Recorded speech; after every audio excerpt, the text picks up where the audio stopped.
Surrounding the haven के episode 32 में हम देखते हैं येन फेन अपने सामने बने माउंटेन पर अपनी स्पिरिचुअल आई की मदद से देखता है, जहां उसे एक ब्लैक कपड़े ओढ़ी हुई स्पिरिट दिखती है और उसे पता चलता है कि उसे कोई देख रहा है। तभी वह उसकी तरफ जाने लगती है, परंतु उस माउंटेन से कुछ चैन निकलती हैं और अब वह उस स्पिरिट को पकड़ लेती हैं। येन फेन उन पर्वतों को देखते हुए कहता है कि जब महान और अच्छे लोगों का जन्म हुआ था, तब वांग को इस पवित्र चोटी पर अनंत काल के लिए कैद कर दिया गया था, लेकिन पिछली बार जब मैं इस चोटी पर आया था तब इन स्पिरिट्स ने मुझ पर अटैक नहीं किया था। शायद ऐसा हो सकता है कि इन स्पिरिट्स ने उस ताबूत की वजह से मुझ पर अटैक नहीं किया था। अब वह कहता है कि यह कभी भी मुझ पर अटैक कर सकते हैं, इसीलिए मुझे यहाँ से जितनी जल्दी हो सके उतनी जल्दी निकलना होगा, परंतु मैं जाने से पहले वहाँ से काफी सारे फ्रूट्स ले लूं जितने मैं ले पाऊं। और अब वह उस पेड़ के पास जाकर वहाँ से काफी सारे फ्रूट्स ले लेता है और फिर अपने पास से एक बोतल निकालता है और कहता है कि उन एल्डर ने इसी को मुझे इसमें उस लिक्विड को भरने के लिए दिया था। अब मैं उन दोनों का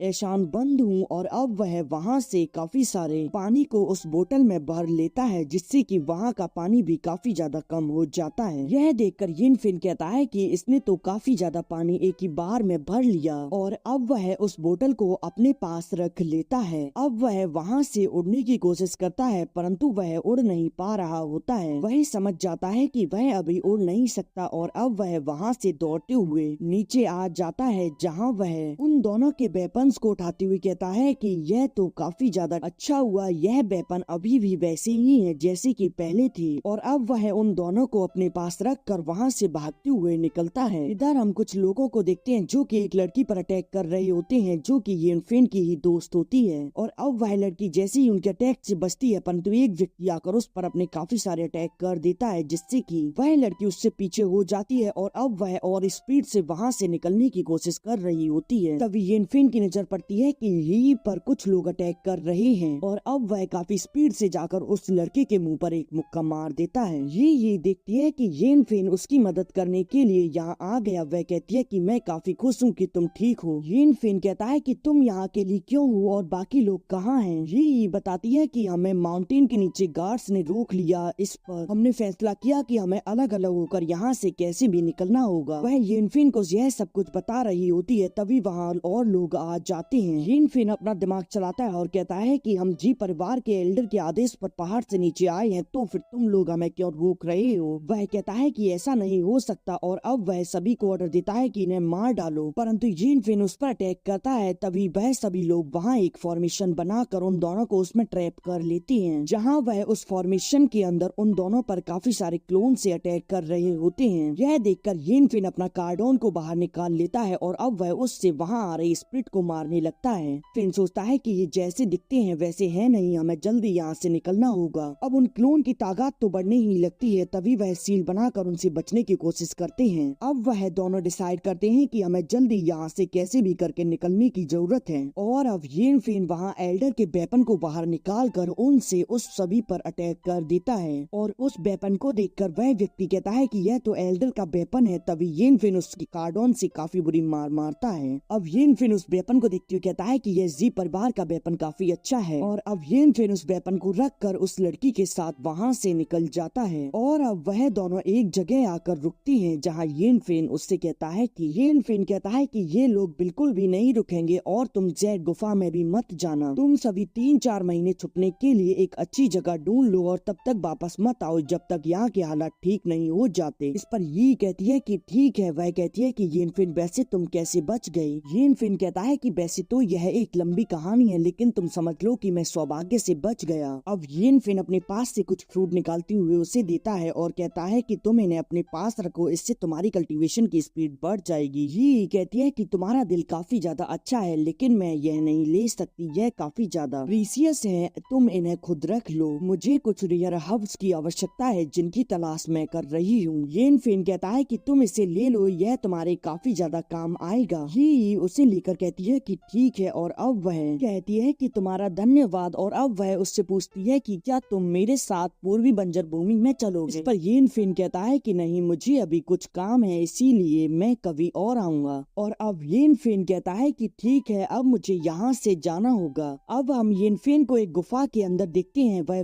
वहाँ बैठकर काफी सारे फ्रूट की सहायता से अपनी कल्टीवेशन को बढ़ा रहा होता है। अब वह अपनी सोल ऑफ शी में आ जाता है, जहाँ वह उन फ्रूट्स को खाकर काफी समय तक कल्टीवेट करता है और साथ ही वह वहाँ एल्डर जी और एल्डर जियांग के वेपन को भी ठीक कर लेता है और वह ऐसे ही डेली अपनी प्रैक्टिस को करता है। और अब उसे प्रैक्टिस करते हुए काफी समय बीत जाता है। वह अपने कल्टीवेशन के शी में देखता है, जहाँ उसके शी में काफी बड़ी स्पिरिचुअल सिटी बन गई थी और अब वह खड़ा होता है और वहाँ अपनी पावर को चेक करने के लिए एक पंच सामने मारता है और उसकी पावर काफी ज्यादा होती है। यह देखकर वह कहता है कि मेरी पावर तो पहले से कई ज्यादा बढ़ गई है। अब हम फेयू के साथ वाली एक लड़की को देखते हैं, जो कि डरते हुए एल्डर हान को बताती है कि फेयू और उस येन फेन के बीच लड़ाई हुई थी। फेयू येन फेन को मारने के लिए चेन फेंग के साथ गया था, परंतु इसके बाद उन दोनों की कोई खबर वापस नहीं आई और मैंने वांग युआन के लोगों से पूछताछ की, परंतु उन्होंने बताया कि वह सीनियर ब्रदर चेन फेंग के साथ बाहर घूमने गया था। चेन फेंग एक लाइफ स्प्लिटिंग कल्टीवेटर है। मैं उम्मीद करती हूँ कि फेयू उसके साथ अवश्य ही ठीक होगा।